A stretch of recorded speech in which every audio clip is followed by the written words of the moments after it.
Olá, você sabe porque a sua equipe não performa tanto quanto você gostaria? Vem comigo que eu vou te explicar por quê. Muitos dos meus clientes me perguntam o tempo inteiro como faz para você extrair o melhor da equipe? Como você faz com que o seu funcionário, o seu colaborador performe cada vez mais?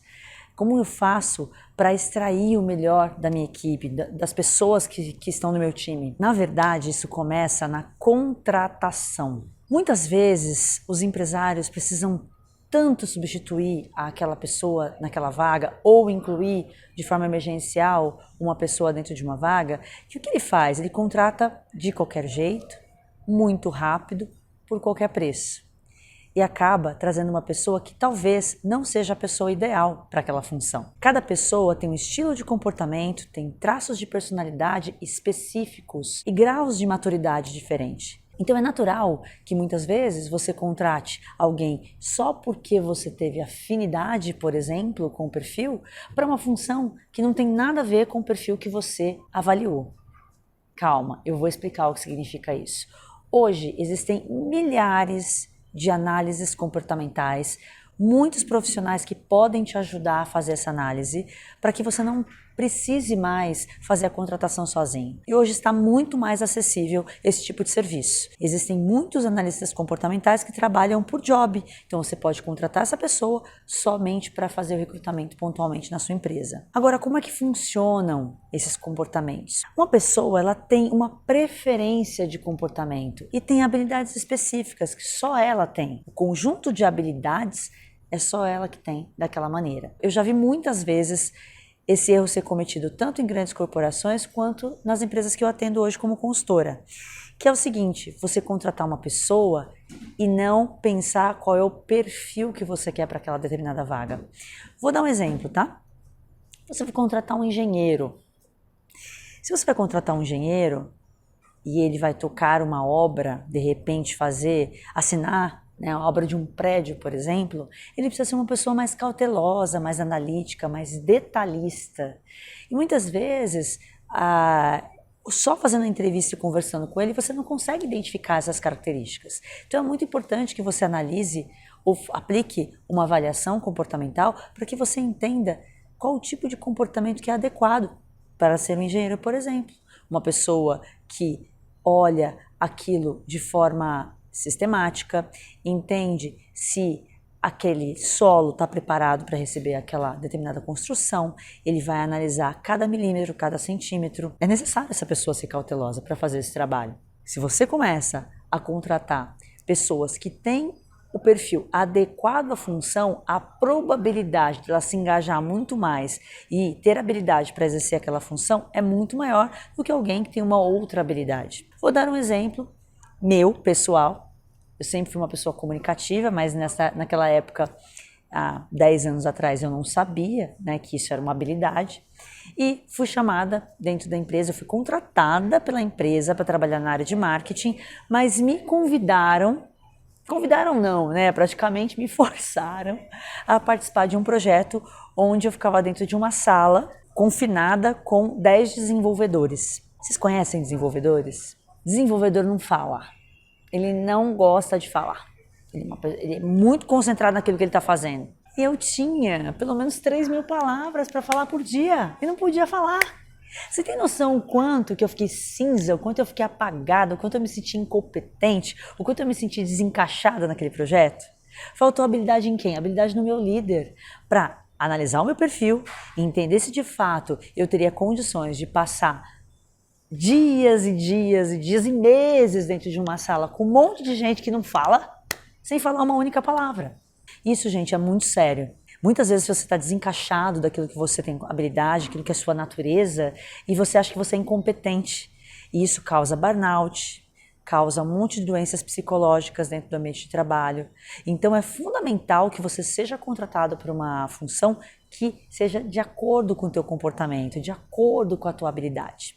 Para isso, eu vou trazer para vocês aqui um pouco do perfil de cada um dos quadrantes, para que você tente se identificar. Lembrando que isso não substitui análise comportamental, que é muito precisa, é só para você, é personalizada. Aqui é só para você ter uma ideia de como funciona, né? A análise comportamental de uma forma geral e cada um dos seus perfis. Você precisa se certificar que na hora que você está fazendo uma contratação, você está contratando o colaborador de acordo com o perfil de comportamento necessário para a função. Se você precisa de alguém com uma função administrativa, ou seja, vai ter que fazer a operação rodar, essa pessoa precisa gostar de trabalhos manuais, ela precisa gostar de ter um trabalho rotineiro, metódico. Muitas vezes, uma pessoa que tem uma comunicação mais apurada acaba se saindo bem melhor numa entrevista. Mas será que você precisa de uma pessoa comunicativa no administrativo? Ou essa pessoa vai ficar entediada muito rápido? Cuidado com as pegadinhas de contratar pessoas que você tenha afinidade.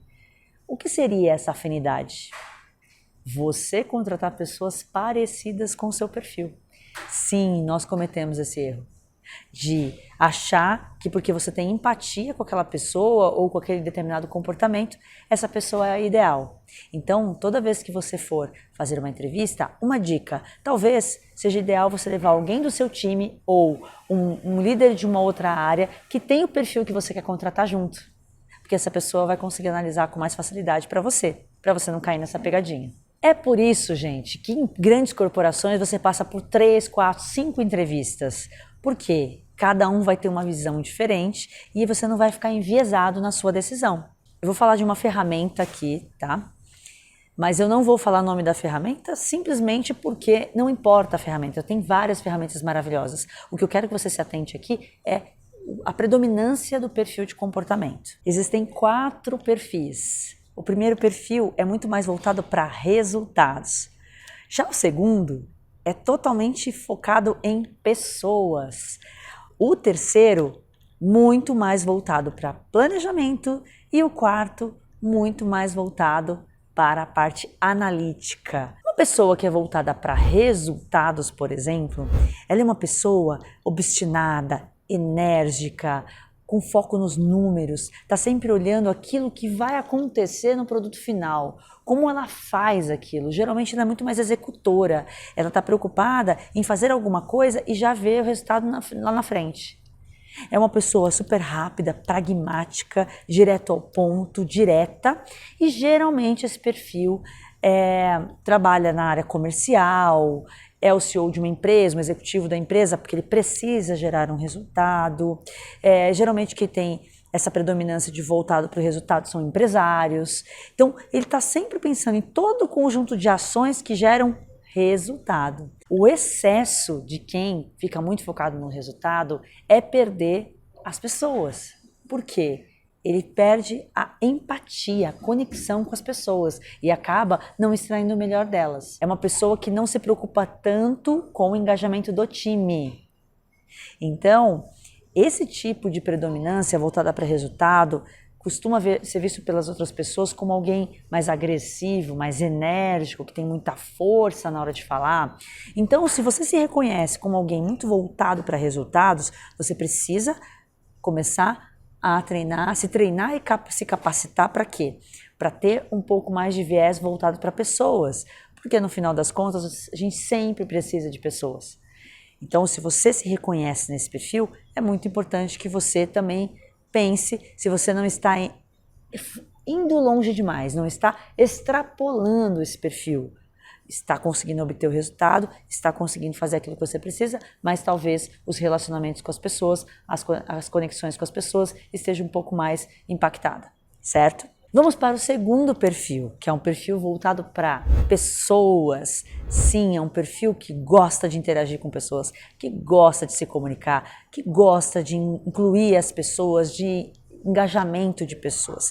Tudo que ele faz ou ela faz é relacionado a uma tratativa em grupo, a uma coisa consensual, onde todos consigam ser beneficiados. Isso é muito bom para profissões como palestras, ser trainer é muito bom, ser líder de uma área de comunicação, ser o porta-voz da equipe, Espírito de liderança, geralmente os líderes que são mais empáticos, aqueles que são mais benquistos pela empresa e pelos colaboradores, têm o I de influência muito alto, então são pessoas que são benquistas pela empresa. O excesso de uma pessoa que é voltada para a comunicação é ela falar demais. Sim, pecar pelo excesso, virar uma pessoa muito falastrona e cansativa. Então, equaliza a tua comunicação, seja mais preciso na hora de falar. Você que tem a predominância de comunicação, o poder da fala, que gosta de falar, que gosta de se comunicar, só tome cuidado para você ser cada vez mais preciso na sua comunicação, tirando os excessos e indo direto ao ponto, certo? O terceiro perfil é um perfil voltado a planejamento. Sim, é uma pessoa que gosta de rotina, uma pessoa mais metódica, uma pessoa mais processual, que vê as coisas em caixinhas, é mais sistemática. Esse perfil é fundamental para as empresas. Por quê? Processos bem definidos, processos bem desenhados, planejamentos feitos de forma estruturada ajudam a empresa a, primeiro, diminuir o risco de alguma adversidade, ou também ter visão de onde consegue chegar. Estrutural. Você depende muito menos da habilidade do colaborador para entregar uma determinada função, porque aquilo está muito claro que tem que ser feito. Então, o planejador é muito importante para a empresa. Os processos bem definidos, bem claros, trazem eficiência e produtividade para a empresa. E o excesso do planejador é não colocar as coisas em prática. Geralmente o planejador, ele fica tanto tempo planejando que ele acaba não colocando em prática as coisas. Então ele perde o time, ele perde a oportunidade de testar algumas coisas que poderiam ser colocadas no mercado de forma mais ágil, porque ele ficou muito tempo planejando. Uma dica para o planejador é ele planejar um pouquinho, executar e ir melhorando aquilo que ele colocou como planejamento. Assim, você está sempre aprimorando aquilo que você está fazendo e com certeza vai revisitar o seu planejamento e cada vez mais melhorar o seu planejamento baseado no quê? No que a gente chama de mínimo produto viável, que é um piloto daquilo que você queria aplicar, já com várias melhorias para você incluir no seu planejamento. Quarto perfil é o perfil voltado para análises. Sim, precisamos de pessoas com esse perfil. Muitas vezes, o perfil mais comunicativo, mais voltado para resultados, é o que aparece mais nas empresas, não é mesmo? Só que existem pessoas que são as cabeças pensantes, aquelas que se baseiam por fatos e dados para que você possa tomar melhores decisões. Muitas vezes a gente não contrata esse tipo de perfil, porque geralmente é uma pessoa mais introspectiva, uma pessoa mais voltada para dentro, uma pessoa que precisa de muito mais informações para tomar uma decisão, mas essas pessoas fazem com que a sua empresa corra menos riscos. Sim, quanto mais analítico for o perfil, mais essa pessoa consegue pensar em várias probabilidades daquilo dar errado. Sim, eu sei que para você que é do comercial pensa, nossa, esse perfil é um perfil muito engessado. Não, não pense assim, é um perfil complementar ao seu. Muitos executivos, muitos empresários são muito mais voltados para resultado, alguns mais voltados para pessoas, mas sempre tem um analítico para protegê-lo. Pessoas que fazem análise de dados, que trazem para eles uma análise preditiva do que ele precisa tomar decisão, pessoas que organizam o planejamento estratégico para eles. Então, esse perfil é fundamental para que você tome melhores decisões. Qual é o excesso do analítico? Sim, o excesso do analítico é ele paralisar e não tomar nenhuma decisão, porque ele ficou analisando demais uma determinada ação. Então, é muito importante, analítico, que você escolha qual é o tipo de indicador que você vai usar para tomar decisões. Senão você passa muito tempo construindo muitos indicadores e acaba se perdendo nesse universo de indicadores e acaba não tomando uma decisão mais precisa e perde o time de fazer o que precisa ser feito. Queria dizer para vocês que é fundamental que vocês entendam de pessoas. Pessoas precisam de pessoas. E se você é empresário, não tem essa habilidade de contratar, procure profissionais no mercado que possam fazer esse trabalho. Um profissional qualificado, que tem experiência de mercado, demora de 3 a 4 meses para rampar numa empresa, ou seja, para decolar numa empresa. Mas muitas vezes você não tem verba para contratar pessoas preparadas. E se a pessoa não tem esse devido preparo, ela demora de 7 a 9 meses para começar a rodar sozinha na sua empresa. Então imagina, se você contrata mal e tem que demitir até o 3º mês, olha o tamanho do prejuízo e o desgaste que você tem para você e para sua empresa. Invista em profissionais sérios de recursos humanos, invista em análises comportamentais, porque assim você vai ter um time muito mais engajado, muito mais produtivo e muito mais satisfeito com o que está fazendo. Não achem que só a análise comportamental vai resolver a vida de vocês, tá? Seguinte, tem outras coisas que você precisa analisar. Conhecimento, nível de conhecimento para aquela determinada função. Quanto de habilidade aquele colaborador tem para aquela função e qual é o tipo de atitude que ele tem para determinada função. O que eu mais vejo nos meus clientes é você contratar uma pessoa, às vezes para o cargo de assistente, e cobrar essa pessoa como gerente. Você querer que ele tenha a maturidade, o conhecimento, a experiência de um gerente. E muitas vezes você causa na pessoa uma frustração porque ela não está pronta. Lembre-se, você pode contratar alguém já pronto e você paga por isso, ou você pode formar alguém. E formar alguém significa 70% do tempo treinando essa pessoa e 30% executando. Contratou alguém pronto, essa pessoa fica 70% do tempo executando e 30% treinando. Isso é fundamental para que você crie um time cada vez mais forte. Então, além de analisar o comportamento, você precisa contratar a pessoa que tem o conhecimento adequado para a função, a habilidade adequada e a atitude adequada para aquela determinada função, baseado nos níveis. Então, o analista tem um grau de responsabilidade, o assistente tem outro, o auxiliar tem outro, o coordenador tem outro, e é isso que você tem que começar a determinar na sua empresa. Você já fez o organograma da sua empresa? Você sabe de fato qual é o papel e responsabilidade de cada indivíduo? Toda vez que você contrata alguém, você faz uma reunião com essa pessoa e explica o que você espera dela? Possivelmente não. Você joga ela no departamento e seja o que Deus quiser. E aí sabe o que acontece? Você não tem o melhor dessa pessoa. Você não extrai o melhor dessa pessoa. Fica a dica. Eu fiz um vídeo onde eu explico detalhadamente o que significa conhecimento, habilidade e atitude, que é o famoso chá. Clique aqui que você vai ter acesso ao que eu falei sobre esse assunto no vídeo anterior. Espero poder ter ajudado vocês. Cliquem, compartilhem, comentem, falem aqui comigo quais são as necessidades de vocês, que para mim vai ser um prazer ajudar a todos vocês. Um beijo e até o próximo.